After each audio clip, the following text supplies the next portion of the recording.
Smart news Kannada ಸುದ್ದಿವಾಹಿನಿಯ ವೀಕ್ಷಕರಿಗೆ ನಮ್ಮ ವಾಹಿನಿಯಲ್ಲಿ ಸ್ವಾಗತ. ವೀಕ್ಷಕರೇ, 2 ದಿನದ ಕೆಳಗೆ ನಾವು ಒಂದು ವಿಡಿಯೋ ಮಾಡಿದ್ವಿ. ಆ ವಿಡಿಯೋದಲ್ಲಿ ಕರ್ನಾಟಕ ರಕ್ಷಣಾ ವೇದಿಕೆ ಪ್ರವೀಣ್ ಶೆಟ್ಟಿ ಬಣದ ವತಿಯಿಂದ ತಹಸೀಲ್ದಾರ್ ಹರಿಹರಾಯನ್ ತಹಸೀಲ್ದಾರ್ ಅವರಿಗೆ ಹಾಗೂ ಸಂಬಂಧಪಟ್ಟ ಅಧಿಕಾರಿಗಳಿಗೆ ಒಂದು ಮನವಿ ಮಾಡಿಕೊಟ್ಟಿದ್ರು. ಏನಪ್ಪ ಮನವಿ ಮಾಡಿಕೊಟ್ಟಿದ್ರು ಅಂತ ಹೇಳಿದ್ರೆ, ಅಲ್ಲಿ ಕೂತ್ಕೊಳ್ಳಿಕ್ಕೆ ಸರಿಯಾದ ರೀತಿಯಾಗಿ ವ್ಯವಸ್ಥೆ ಇಲ್ಲ. ವೃದ್ಧರು ಬಂದಾಗ, ಅಂಗವಿಕಲಕರು ಬಂದಾಗ, ಸುತ್ತಮುತ್ತಲಿಂದ ಹಳ್ಳಿಗಳಿಂದ ಜನಗಳು ಸಾಕಷ್ಟು ಜನ ತಾಲೂಕು ಕಚೇರಿಗೆ ತಮ್ಮ ಕೆಲಸ ಕಾರ್ಯಗಳನ್ನು ಮಾಡಿಸ್ಲಿಕ್ಕೆ ಬರ್ತಾರೆ. ಅವರಿಗೆ ಅಲ್ಲಿ ಬಂದಂಥ ಸಂದರ್ಭದಲ್ಲಿ ಕೂತ್ಕೊಳ್ಳಿಕ್ಕೆ ಸರಿಯಾದ ರೀತಿಯಲ್ಲಿ ವ್ಯವಸ್ಥೆ ಇರಲಿಲ್ಲ. ಮಳೆ ಬಂದರೆ ನಿಲ್ಲಲಿಕ್ಕೂ ಸಹ ಸರಿಯಾದ ರೀತಿಯಲ್ಲಿ ಅಲ್ಲಿ ವ್ಯವಸ್ಥೆ ಇರಲಿಲ್ಲ. ಅದು ನೋಡಿಬಿಟ್ಟು ಮೊನ್ನೆ ನಮ್ಮ ಕರ್ನಾಟಕ ರಕ್ಷಣಾ ವೇದಿಕೆ ಪ್ರವೀಣ್ ಶೆಟ್ಟಿ ಬಣದ ವತಿಯಿಂದ ಒಂದು ನಮ್ಮ ವಾಹಿನಿ ಮುಖಾಂತರ ತಹಸೀಲ್ದಾರ್ ಅವರಿಗೆ ಮನವಿ ಮಾಡಿಕೊಂಡಿದ್ರು. ಈ ಮನವಿಯನ್ನು ಸ್ಪಂದಿಸಿ ತಹಸೀಲ್ದಾರ್ ಅವರು ಕೂಡಲೇ ಅಲ್ಲಿ ಕೂತ್ಕೊಳ್ಳಿಕ್ಕೆ ವ್ಯವಸ್ಥೆಯನ್ನೇನು ಕಲ್ಪಿಸ್ಕೊಡ್ತಾ ಇದ್ದಾರೆ. ಅದು ತುಂಬ ಒಂದು ಒಳ್ಳೆಯ ಕಾರ್ಯವಾಗಿದ್ದು, ನಾವು ನಮ್ಮ ವಾಹಿನಿ ಮುಖಾಂತರ ಹಾಗೂ ನಮ್ಮ ಸಾರ್ವಜನಿಕರ ಪರವಾಗಿ ನಾವು ಅವರಿಗೆ ತುಂಬ ಹೃದಯದ ಅಭಿನಂದನೆಗಳನ್ನು ಸಲ್ಲಿಸ್ತೀವಿ. ನಿನ್ನೆ 2 ದಿವಸದ ಕಾಲ ಹಿಂದೆ ತಹಸೀಲ್ದಾರಿಗೆ ಒಂದು ಮನವಿ ಮಾಡಿದ್ವಿ. ಇಲ್ಲಿ ಜಾತಿ ಮತ್ತು ಪ್ರಮಾಣ ಪತ್ರದ ಬಗ್ಗೆ ಇಲ್ಲಿ ವೃದ್ಧರು, ವಯಸ್ಸಾದವರು, ಅಂಗವಿಕಲರು ಎಲ್ಲರೂ ಬರ್ತಿದ್ದಾರೆ ಅಂತ ನಮ್ಮ ಕಂಡಾಗ ತಹಸೀಲ್ದಾರಿಗೆ ನಿನ್ನೆ ಕೂಡ ನಾವು ಗಮನಕ್ಕೆ ಹಾಕಿದ್ವಿ. ಅವರು ತಕ್ಷಣವೇ ನಾನು ಏನೇ ಆಗಲಿ ಮನೆ ನಿಮ್ಮ ಕರ್ನಾಟಕ ರಕ್ಷಣೆ ಮನವಿ ಮಾಡಿದ್ದೀರಾ, ಹಂಗಾಗಿ ನಾನು ಇಲ್ಲಿ ಎಲ್ಲರೂ ಕೂಡ ಕುತ್ಕೊಳ್ಳಿಕ್ಕೆ ನಾನು ಒಂದು 2-3-4 ಚೇರ್ ಹಾಕ್ಸ್ಕೊಡ್ತೀನಿ ಅಂತೇಳಿ ಅವರು ನಿನ್ನೆ ಕೂಡ ಹೇಳಿದರು.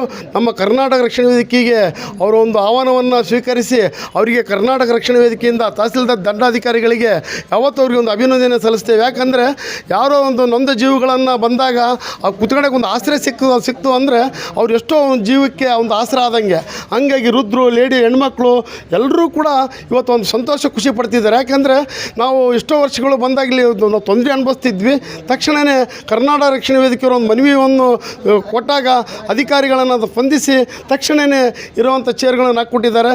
ಅವರಿಗೂ ಮತ್ತು ಹೇಮಂತ್ ಸಾರಿಗೂ ಎಲ್ರಿಗೂ ಈ ಸಂಬಂಧಪಟ್ಟ ಯಾರು ಅಧಿಕಾರಿಗಳಿದ್ದಾರೆ ಅವ್ರಿಗೆಲ್ಲರೂ ಕೂಡ ಕರ್ನಾಟಕ ರಕ್ಷಣಾ ವೇದಿಕೆ ಅಭಿನಂದನೆ ಸಲ್ಲಿಸಿದ್ದೀವಿ ಅಂತೇಳಿ ಅವರಿಗೆ ಯಾವಾಗಲೂ ಚಿರಋಣಿಯಾಗಿರ್ತೇವೆ.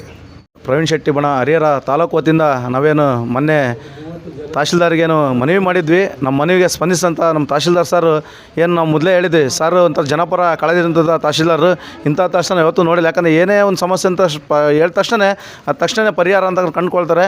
ಆ ತಹಶೀಲ್ದಾರಿಗೆ ನಮ್ಮ ಸಂಘಟನೆ ವತಿಯಿಂದ ಅಭಿನಂದನೆ ಸಲ್ಲಿಸ್ತೀವಿ. ಈ ಜೊತೆನೇ ಹೇಮಂತ್ ಅಣ್ಣರಾಗಿರ್ಬೋದು, ಗ್ರಾಮ ಆಡಳಿತದಾಗ ಹೇಮಂತ್ ಸರ್ ಆಗಿರ್ಬೋದು, ಅವ್ರ ಗಮನಕ್ಕೆ ಹಾಕಿದ ತಕ್ಷಣ ಅವರು ತಹಶೀಲ್ದಾರ್ ಸರ್ ಹೇಳಿದ್ರು. ಅದೇ SCI ನಮ್ಮ ಸಂತೋಷ್ ಸರ್ ಆಗಿರ್ಬೋದು, ಇವರೆಲ್ಲರೂ ಇವತ್ತು ಯಾವುದೇ ನಮ್ಮ ಕರ್ನಾಟಕ ರಕ್ಷಣಾ ವೇದಿಕೆ ಅಂತಕ್ಕಂಥದ್ದು ಯಾವುದೇ ಒಂದು ಜನರಿಗೆ ಸಮಸ್ಯೆ ಇದ್ದರೆ ಅದು ಧ್ವನಿ ಎತ್ತಂದು ಏನಪ್ಪ ಅಂದರೆ ಇದು ನಮ್ಮ ವೇದಿಕೆ ಅಂತಕ್ಕಂಥದ್ದು. ಜನರಿಗೆ ಏನು ಸಮಸ್ಯೆ ಇದೆ ನಾವು ಹೇಳಿದ ತಕ್ಷಣ ಇವತ್ತು ಚೇರ್ಗಳು ಹಾಕ್ಸ್ಕೊಟ್ಟಿದ್ದಾರೆ. ಹಾಗಾಗಿ ಅವ್ರು ಅಭಿನಂದನೆ ಸಲ್ಲಿಸ್ತೀನಿ. ಅದೇ ರೀತಿ ಸ್ಮಾರ್ಟ್ ನ್ಯೂಸ್ ವಾಹಿನಿ ಅಂತಕ್ಕಂಥದ್ದು ಏನು ನಮ್ಮ ಅಲ್ತಾಫ್ ಅವರ ಒಂದು ನೇತೃತ್ವದಲ್ಲಿ ಒಂದು ಸ್ಮಾರ್ಟ್ ನ್ಯೂಸ್ ಅಂತಕ್ಕಂಥದ್ದು ಜನರ ಒಂದು ಕಷ್ಟಗಳಿಗೆ ಸ್ಪಂದಿಸುವಂಥ ಒಂದು ಚಾನಲ್ ಸ್ಮಾರ್ಟ್ ನ್ಯೂಸ್ ಚಾನಲ್. ಅವ್ರಿಗೂ ಸಹ ನಾವು ನಮ್ಮ ವೇದಿಕೆಯಿಂದ ಅಭಿನಂದನೆ ಸಲ್ಲಿಸ್ತಾ ಇದ್ದೀವಿ. ವೇದಿಕೆ ಪ್ರವೀಣ್ ಶೆಟ್ಟಿ ಬಣ ಅವರ ಒಂದು ಕಾರ್ಯಕರ್ತರಾದ ರಮೇಶ್ ಮಾನೆ ಹಾಗೂ ಪ್ರೀತಂಬ ಅವರಿಗೆ ಹೃತ್ಪೂರ್ವಕ ಧನ್ಯವಾದಗಳು ನನ್ನಿಂದ. ಇಲ್ಲಿ ಭಾಳ ಜನ ಇನ್ಕಮ್ ಕ್ಯಾಸ್ಟು ನಿವಾಸಿ ವಂಶವೃಕ್ಷ ಹಾಕ್ಲಿಕ್ಕೆ ಬಂದಾಗ ಕಾಲುಗಳು ಭಾಳ ನೋಯ್ತವೆ. ಸುಮಾರು 2 ತಾಸು ನಿಂತ್ಕೋಬೇಕು. ಒಂದು ಅಪ್ಲಿಕೇಶನ್ಗೆ ಸುಮಾರು ಒಂದು 20 ನಿಮಿಷ ಬೇಕು, 15 ನಿಮಿಷ ಬೇಕು.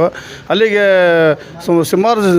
ಸುಮಾರು ಜನ ಬಂದಾಗ ಅವರಿಗೆ ಕಾಲು ಎಷ್ಟು ಪೇನ್ ಆಗುತ್ತೆ. ಅವ್ರಿಗೆ ಕೆಲವರು ಹ್ಯಾಂಡಿಕ್ಯಾಪ್ಟು, ಆಮೇಲೆ ವಯಸ್ಸಾದವರು ಬರ್ತಾರೆ, ಕೆಲವರು ಅಂಗವಿಕಲರು, ಆಮೇಲೆ ಕೆಲವರಿಗೆ ಆಪ್ರೇಷನ್ ಆಗಿರ್ತವೆ, ಕೆಲವ್ರಿಗೆ ಕಾಲಿಗೆ ರಾಡ್ ಹಾಕಿರ್ತಾವಲ್ಲ, ನಮಗೆ ಗೊತ್ತಾಗಲ್ಲ. ಅವು ನೋವು ಅನುಭವಿಸ್ಕೊಂತ ಅವರು ಅದನ್ನು ನಿಂತ್ಕೊಂಡು ಇನ್ಕಮ್ ಕ್ಯಾಸ್ಟ್ ಬೇಕೇ ಬೇಕಲ್ಲಿ. ಯಾಕೆ ಸ್ಕೂಲಿಗೆಲ್ಲ ಕೊಡಬೇಕಾಗಿರ್ತತೆ. ಆಮೇಲೆ ತಂದೆ ತಾಯಿಗಳು ಎಷ್ಟೋ ಜನ ಇಲ್ಲೇ ನೋಡಿದ್ವಿ. ಎಷ್ಟು ನಾವು ಇಲ್ಲೇ ಕೆಲವು ಟೈಮಲ್ಲಿ ಭಾಳ ಹಿಂಸೆ ಆಗುತ್ತೆ. ಇಲ್ಲಿ ಆಮೇಲೆ ಮಳೆ ಬೇರೆ ಬರ್ತೈತಿ. ಇದು ಒಂದು ಇಲ್ಲಿ ಅನುಕೂಲವಾದ ರೀತಿ ಇರಲಿಲ್ಲ.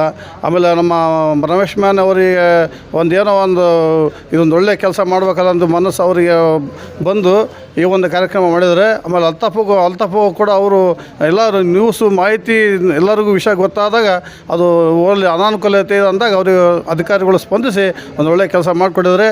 ಇಲ್ಲಿ ಅಧಿಕಾರಿಗಳಿಗೂ ಹಾಗೂ ಅಲ್ತಾಫ್ ಅಣ್ಣರಿಗೂ ಆಮೇಲೆ ರಮೇಶ್ ಮಾನೆ ಅವ್ರು ಪ್ರೀತಮ್ ಒಬ್ಬರಿಗೂ ನನ್ನಿಂದ ಹೃತ್ಪೂರ್ವಕ ಧನ್ಯವಾದಗಳು. ಇಲ್ಲಿ ಇನ್ನೂ ಭಾಳ ಕೆಲಸ ಆಗಬೇಕಾಗಿದೆ. ಅವರಿಗೆ ನಾನು ಎಲ್ಲ ಸೂಚನೆ ಕೊಟ್ಟು ಒಳ್ಳೊಳ್ಳೆ ಕೆಲಸ ಮಾಡಿಕೊಡಬೇಕಾಗಿ ನಾನು ಸಾರ್ವಜನಿಕರಿಂದ ನಾನು ಅವರಿಗೆ ಹೃತ್ಪೂರ್ವಕ ಧನ್ಯವಾದ ಹೇಳ್ತೀನಿ.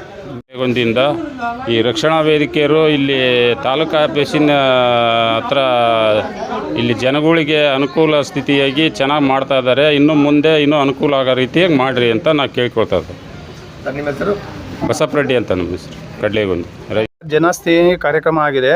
ಏನಂತಂದರೆ ಜನಸ್ನೇಹಿ ಕಾರ್ಯಕ್ರಮ ಅಂತಂದರೆ ಇಲ್ಲಿ ವಯಸ್ಸಾದವರು, ಇದು ಕ್ಯಾಸ್ಟ್ ಇನ್ಕಮ್ಮು ಮತ್ತು ಜಾತಿ ಇನ್ಕಮ್ಮು ಹಾಕಕ್ಕೆ ಬಂದವರು ಮತ್ತು ವೃದ್ಧಾಪ್ಯ ವೇತನ ಅವ್ರಿಗೆ ಭಾಳ ನಿಂತ್ಕೊಂಡು ಮಳೆ ಬಂದರೆ ಕೂತನಕ್ಕೂ ಜಾಗ ಇದ್ದಿಲ್ಲ, ನಿಂತ್ಕೊಳಕ್ಕೂ ಜಾಗ ಇದ್ದಿಲ್ಲ. ಮೊನ್ನೆ 2 ದಿವಸದಿಂದ ರಮೇಶ್ ಮೇನೆ ಅವರು, ಪ್ರೀತಮ್ ಬಾಬು ಅವರು ಕರ್ನಾಟಕ ರಕ್ಷಣಾ ವೇದಿಕೆಯಿಂದ ಮತ್ತು ರೈತರ ಸಂಘದಿಂದ ಎಲ್ಲ ಇದು ಹೋರಾಟ ಮಾಡಿದ್ದರಿಂದ ನಮ್ಮ ತಹಸೀಲ್ದಾರ್ ನಮ್ಮ ಇದಕ್ಕೆ ಸ್ಪಂದಿಸಿ ನಮಗೆ ಈಗ ಸ್ವಲ್ಪ ಇದು ಎಲ್ಲರಿಗೂ ಜನಕ್ಕೆ ಒಳ್ಳೇದು ಇದು ಮಾಡ್ಯಾರೆ.